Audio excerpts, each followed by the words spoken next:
প্রিয় দেশবাসী, আসসালামু আলাইকুম। আমরা বাংলাদেশের সাধারণ নাগরিক, সামাজিক সোসাইটি থেকে, সামাজিক দায়বদ্ধতা থেকে অনেক কথাই বলি। আমরা এইভাবেই বলতে হবে। বাংলাদেশের বর্তমান মোড় নেওয়া যে পরিস্থিতি আমরা সবাই লক্ষ্য করছি। একটি অন্তর্বর্তীকালীন সরকারের অধীনে দেশ নতুন একটি নির্বাচনের দিকে এগোচ্ছে, কিন্তু এর পথ মসৃণ নয়। আমরা স্বাধীনতাকামী জাতি।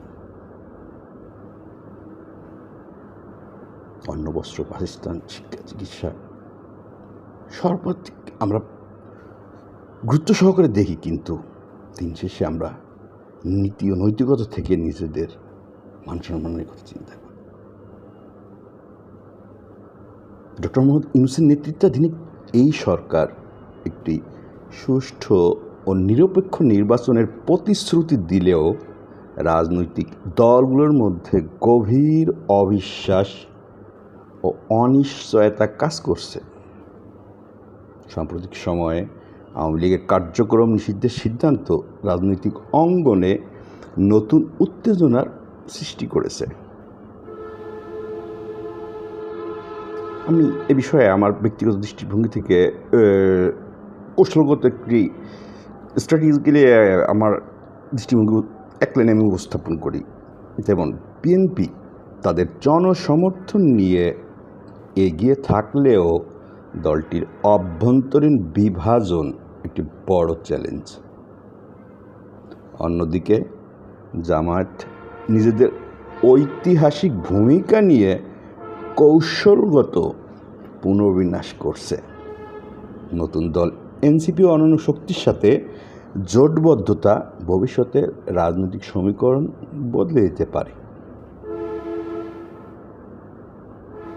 আমার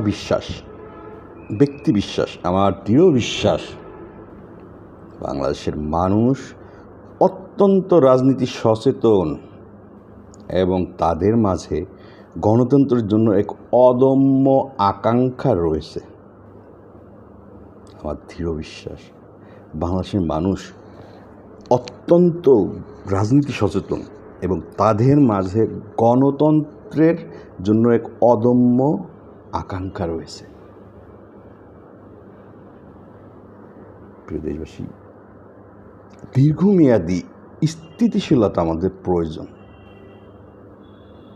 রাজনৈতিক সংলাপ, সহিষ্ণুতা একটি সত্যিকারের অংশগ্রহণমূলক প্রক্রিয়া। দীর্ঘমেয়াদী স্থিতিশীলতা, স্টেবিলিটির জন্য আমাদের রাজনৈতিক সংলাপ, সহিষ্ণুতা, উত্তেজিত আমরা না হই, সত্যিকারের অংশগ্রহণমূলক প্রক্রিয়া নিশ্চিত করা।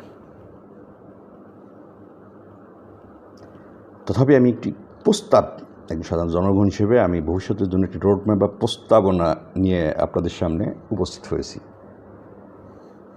আমার প্রস্তাব, সকল রাজনৈতিক শক্তি যেন তাদের সংকীর্ণ দলীয় স্বার্থের ঊর্ধ্বে উঠে জাতীয় স্বার্থকে প্রাধান্য দেন।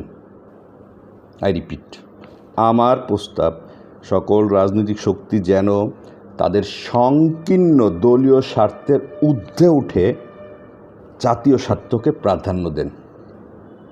একটি অন্তর্ভুক্তিমূলক নির্বাচনী প্রক্রিয়া এবং শক্তিশালী গণতান্ত্রিক প্রতিষ্ঠানই পারে বাংলাদেশকে একটি স্থিতিশীল ও সমৃদ্ধ ভবিষ্যতের দিকে নিয়ে যেতে।